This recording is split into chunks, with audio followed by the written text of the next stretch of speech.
Hello, magandang umaga po. Ito po yung kauna-unahang ginamitan ko po ng 3G Foliar.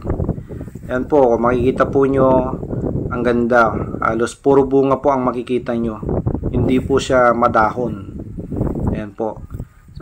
Kung mapapansin po nyo, ngayon halos nakalabas na po yung bunga niya na malapit ng mahinog, pero hinahagupit pa rin po ng matinding hangin or habagat. Ito po, tinamaan po to ng habagat mula nung bago magbuntis hanggang sa nagbubuntis siya, hanggang lumabas po yung bunga niya, hanggang ngayon po. Pero nagulat po talaga ako na kahit ganun po na tinamaan po siya ng matinding habagat o hangin, survive pa rin po yung palay ko. Dahil sa paggamit ko po ng 3G Foliar. Kaya napakaganda po talaga na naging epekto po ng 3G Foliar. Kaya sa mga kapwa ko pong magsasaka, titigan nyo pong mabuti. Yan po yan, yung resulta po. Kaya kung ako po sa inyo, wag na po kayong magdalawang isip na gumamit po ng 3G Foliar.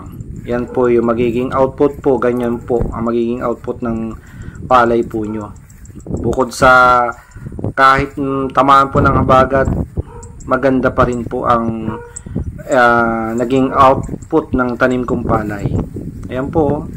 Kaya talagang nakagulat. Talagang ako po bilang organic farmer na first time kong gumamit ng 3G Foliar, namangha po ako sa naging resulta. Ayan po.